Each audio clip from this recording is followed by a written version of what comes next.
Halo semuanya, perkenalkan nama saya Teresia Mumiayan.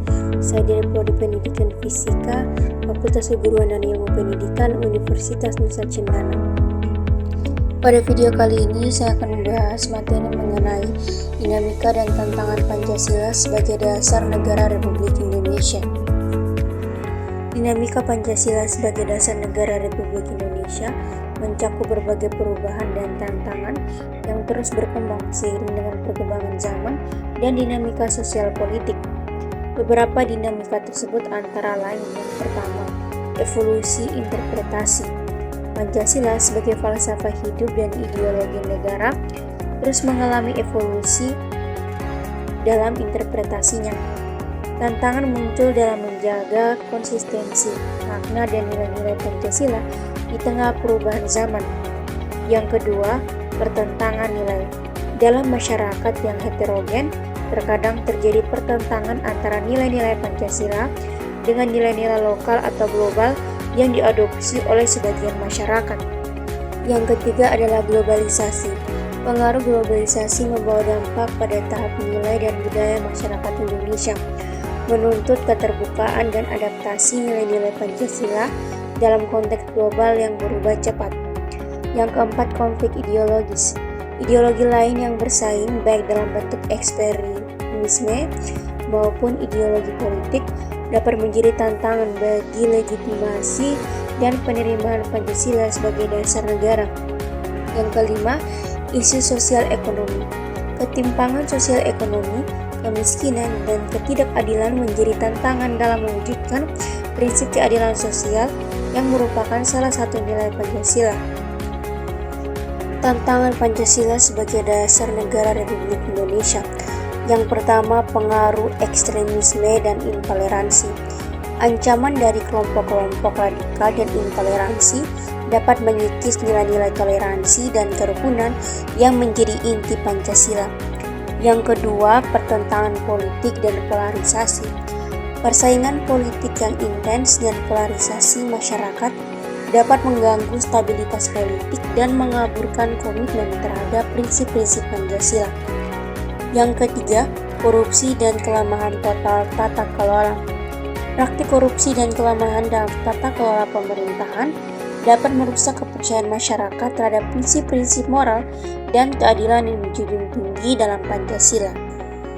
Yang keempat, ketidaksetaraan dan ketimpangan.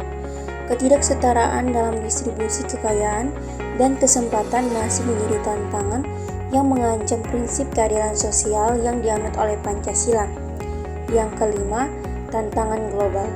Globalisasi ekonomi, sosial, dan budaya juga dapat membawa tantangan baru dalam mempertahankan nilai-nilai lokal dan nasional yang sesuai dengan Pancasila. Solusi menghadapi tantangan Pancasila sebagai dasar negara Republik Indonesia. Untuk menghadapi dinamika dan tantangan terkait Pancasila sebagai dasar negara Republik Indonesia, beberapa solusi yang dapat diambil. Yang pertama, penguatan pendidikan Pancasila. Melalui sistem pendidikan formal dan non-formal, meningkatkan pemahaman dan penghayatan terhadap nilai-nilai Pancasila sejak dini. Ini dapat dilakukan dengan memperkuat kurikulum pendidikan, pelatihan guru, dan program-program pembelajaran yang mempromosikan pengalaman nilai-nilai Pancasila dalam kehidupan sehari-hari. Yang kedua, pembinaan kesadaran kebangsaan. Menggalakkan kesadaran akan identitas nasional sebagai bangsa Indonesia yang berlandaskan Pancasila. Ini termasuk upaya untuk memperkuat rasa persatuan, toleransi, dan solidaritas antar warga negara Indonesia dari berbagai latar belakang.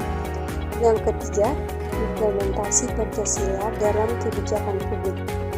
Memastikan bahwa kebijakan publik yang diambil oleh pemerintah sesuai dengan nilai-nilai Pancasila, seperti keadilan sosial, demokrasi, perlindungan hak asasi manusia. Hal ini memerlukan transparansi, akuntabilitas, dan partisipasi aktif masyarakat dalam proses pembuatan kebijakan. Yang keempat, dialog dan diskusi publik. Mendorong dialog terbuka dan diskusi yang inklusif tentang nilai-nilai Pancasila serta cara menghadapi tantangan-tantangan yang muncul. Melalui komunikasi yang konstruktif dapat ditemukan solusi-solusi yang lebih baik untuk memperkuat kedudukan Pancasila sebagai fondasi negara. Yang kelima, penegakan hukum dan keadilan. Memastikan penegakan hukum yang adil dan berkeadilan sesuai dengan prinsip-prinsip Pancasila. Hal ini meliputi pemberantasan korupsi, penegakan hak asasi manusia, dan perlindungan terhadap kebebasan berserikat dan berpendapat. Dengan mengambil langkah-langkah tersebut, secara bersama-sama diharapkan masyarakat Indonesia dapat menghadapi dinamika dan tantangan Pancasila sebagai dasar negara Republik Indonesia dengan lebih efektif dan berkelanjutan. Sekian penjelasan dari saya, semoga apa yang saya sampaikan dapat bermanfaat untuk kita semua.